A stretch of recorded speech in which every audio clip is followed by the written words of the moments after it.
हाय सगळ्यांना, नमस्कार सगळ्यांना, राधे राधे सगळ्यांना, जय सीताराम सगळ्यांना.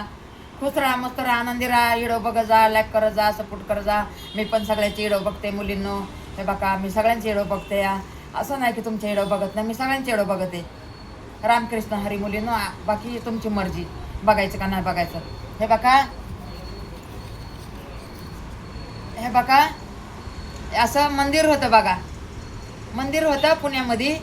तर ह्या मंदिरची सेवा करायला एवढं जात होत्या ना मुली, एवढं जात होत्या ना मुली. प्रत्येक मुलगी म्हणायची, मला नाही का या कृष्णासारखा नवरदेव भेटू दे, आणि हे बघा या राधासारखी मी आहे, असं म्हणायच्या मुली. तर मग हे बघा, ते मंदिरमध्ये जाऊन तसंच म्हणायची मुली. दोघी तिघी मैत्रिणी होत्यात पुण्यामध्ये. तर मग त्यांना काय झालं बघा, खरंच बघा, सेम तर अशी होती, राधासारखीच होती सेम स्वतः. आणि म्हणायची मला असाच नवरदेव कृष्णासारखा भेटू दे. आणि हे बघा, त्यांचं लग्न झालं आणि कृष्णासारखं नवरदेव भेटला. हे बघा, हे नाव बी तिथं गवळण होतं, तिचं नाव गवळण. आणि गवळण अशी देवाला मंदिरमध्ये यायची आणि असं मागणी टाकायची ह्या कृष्णाला. आणि खरंच कृष्णासारखा नवरदेव त्या मुलीला दिला. आणि राजा राणीसारखा संसार करायला लागली. आणि स्वभाव पण तसाच. असा नाही स्वभाव की आजकालच्या मुलीसारखा आहे. स्वभाव घरात सासू सासरे नणंद जाव सगळे, पण सगळ्यांची सेवा करायची. मायबापाचं नाव रोशन केलं या मुलीनं. अशा एक एक मुली असतात बघा मुलांनो. तशाच मुली हे बघा असायला पाहिजे. असंच बघा मुलींनो.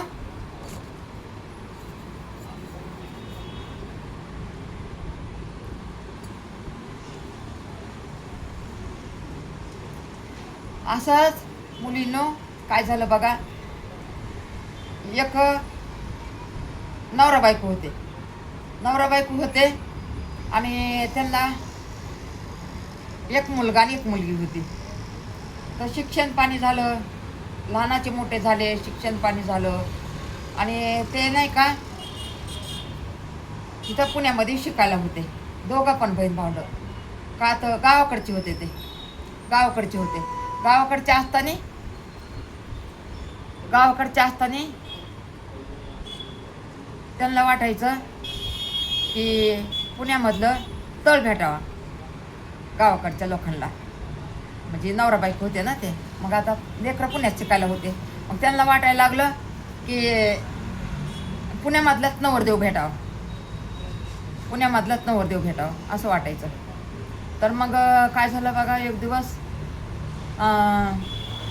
पुण्यामधलं तळ आल्याच्या नंतर बघा, रामकृष्ण हरी मुलांनो, रामकृष्ण हरी. ठेवते मी इथं ठेवते, बोला येणार ना मला जरा. तर पुण्यामधलं तळ आलं. तर मग आता उन्हाळ्याच्या सुट्ट्या पडल्या होत्या. तर सुट्ट्या पडल्या तर दोघं बहीण भावंड गावाला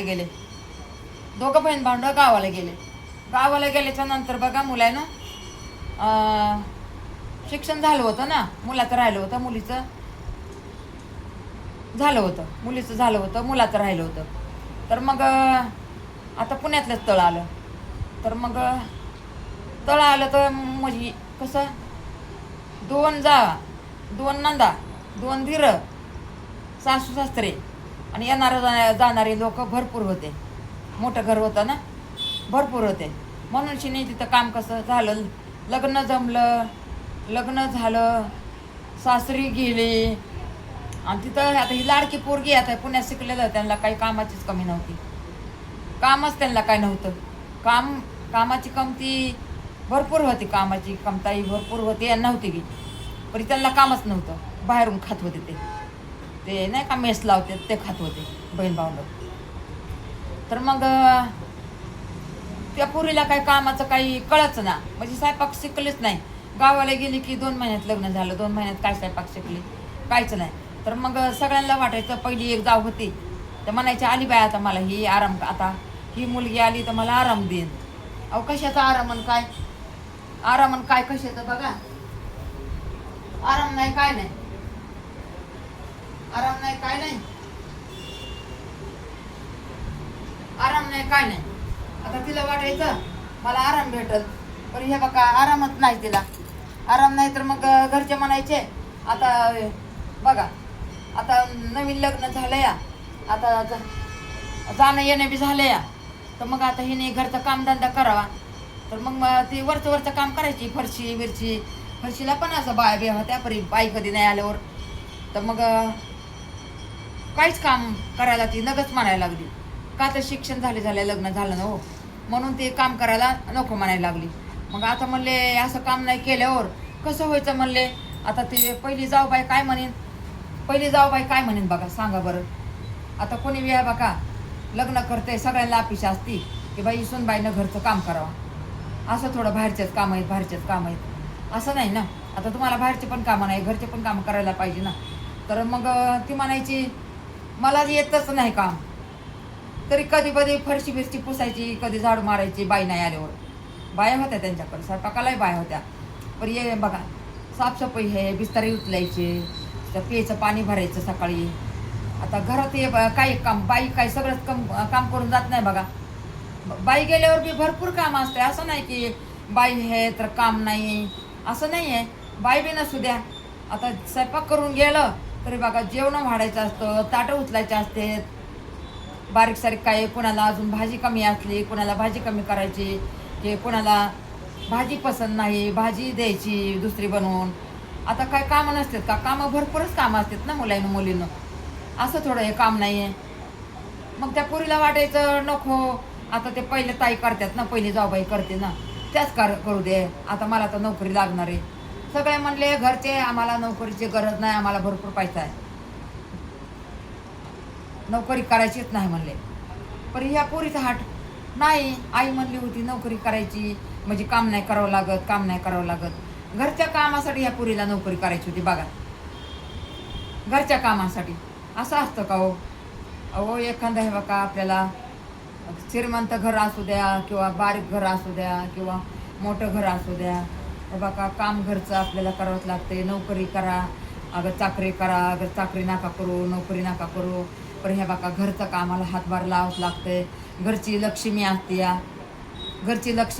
आपला. हे बघा कुठं कधी साफसफाई करायची, कधी झाडू मारायचा, कधी फरशी पुसायची, कधी जेवण बनवायचं, कधी भाजी बनवायची, कधी भाजी साफ करायची. हे बघा करावंच लागतं हो मुलीनं, करावंच लागते बघा. असं नाही की आपण लय शिक्षण केलंय म्हणून काम नाही करायचं. हे बघा मग काय सासूबाईंना काम करायचं का तुम्ही सांगा बरं. सासू सासऱ्याने काम करून थकून गेलेले असते, तुमच्या शिक्षणाला पैसा घालवलेला असते सगळं. आहे बघा तुम्ही काय असंच जन्माल्या चालला नाहीत, नाही बोललात, नाही कामाला लागलात, असं नका समजत जाऊ मुलांनो, असं नका समजत जाऊ. हे बघा काम घरचं असते, घरचं काम करायचंच असते बघा मुलांनो. म्हणून ह्या बघा घरच्या कामाला हाय काय नका करत जाऊ. घरच्या काम केल्यानं लक्ष्मी येत असते हो मुलांनो, लक्ष्मी येत असते. या लक्ष्मी कशी धावा घेईल तुम्ही सांगा. लक्ष्मी साफसफाई बघतीया, कोणा बघतीया. लक्ष्मीला जर हे बघा घरामध्ये लक्ष्मी दरवाज्यात असली आणि आपले जर हसी खुशीनं सगळे असलेत तर लक्ष्मी तिथं थांबती. आणि जे आपण आहे बघा सारखे भांडणं तडणं आडवं तिडवं असलं ना, लक्ष्मी थांबत नाही. लक्ष्मी अशी करून निघून जाती. लक्ष्मीला राग येतो, अशी करते लक्ष्मी. किंवा लक्ष्मीला लई टेन्शन येतो, नको ह्या घरामध्ये, अरे बापरे पळा, अशी करून पळती हो लक्ष्मी. म्हणून कसं लक्ष्मी टिकवण्यासाठी हे बघा घरच्या लक्ष्मीना मुलींनो, घरच्या लक्ष्मीना सकाळी उठायचं, आंघोळ करायची, तुळशीच्या पूजा करायची, सूर्यनारायणाला पाणी घालायचं, देव असले घरात तर देवाची पूजा करायची, देव नसले तर मनाची पूजा करायची. मनाची आपल्या मनामध्ये बी देवाचं मंदिर असतंय मुलींनो, आपल्या मनामध्ये बी देवाचं मंदिर असतंय. आपलं बी मंदिर साफ करावं लागतंय. म्हणजे साफ कसं आपलं झालं ना आंघोळ पांघोळ, आपल्या घरात मंदिर नाही ना, तर हे बघा बसून हे बघा श्रीनामाचा जप करा तुम्ही, रामकृष्णाचा जप करा तुम्ही, कोणत्याही देवाचा जप करा तुम्ही, महादेवाचा करा, भोलेनाथचा करा, कोणत्या बी देवाचा जप करा. आपल्या घरात मंदिर नाही तर आपलं मंदिर साफ करायचं. देवा परमेश्वरा तूच आहेस म्हणायचं. देवा परमेश्वरा ईश्वरा तूच आहेस म्हणायचं. मला मंदिर माझ्या घरामध्ये येऊ दे. तुम्हाला जर आवड असली मंदिर पूजापाठ करायची आवड असली तरच. आवड नसली तर मंदिर पण घेऊ नका. तुमच्या मनाचं मंदिर साफ करा मुलीनो, मनाचं मंदिर साफ करा. रामकृष्ण हरी, रामकृष्ण हरी. धन्यवाद सगळ्याला. अशी बघा ती मुलगी होती. मग कसं करायचं सासू सासऱ्याने. मग दुसरी जाव होती बघा, तर ती म्हणायची तिला सांगत नाहीत काम. मी पहिलंच काम करून करून मला वैताग आलेला असते, मी कुठं झालेली असते. मला वाटलं माझ्या दिराचं लग्न होईल, जाऊबाई येईल, मला काय आधार आसरा भेटन कामाधंद्याचा. पण तसं काहीच घडा नाही म्हणली या घरामध्ये, काहीच घडा नाही. सोनो सोनो सोनो हाय सगळ्यांना वरला आवाज मारते हो. सोनू बेटा नमस्कार सगळ्यांना, मुलांना मुलींना. असं असतं बघा. कोणची बी मुलगी ना घरामध्ये साफसफाई करायची, रात्रीचे भांडे आपली अवकाश नसली बाई ठेवायची. ते बघा आपण खाल्ल्या पिलेले भांडे, खरकटे भांडे ठेवायचं नाही, घासून घ्यायचं. त्याच्यात लक्ष्मी असते मुलांना. लवकर उठून आंघोळ पांघोळ करून तुळशीची सेवा करायची, सूर्यनारायणला पाणी घालायचं, हे आपलं कर्तव्य असतं करायचं. बाकी देव राखो, देवावर सगळं सोडून द्यायचं. नमस्कार सगळ्यांना. ह्या कृष्ण भगवानावर सगळं सोडून द्यायचं. असतेत की आपल्यावर, श्यामजी असतेत ना आपल्यावर दया करायला. नमस्कार मुलींनो, नमस्कार. हाय सगळ्यांना, नमस्कार सगळ्यांना. राम कृष्ण हरी, राम कृष्ण हरी, राम कृष्ण हरी. मुलांनो राम कृष्ण हरी.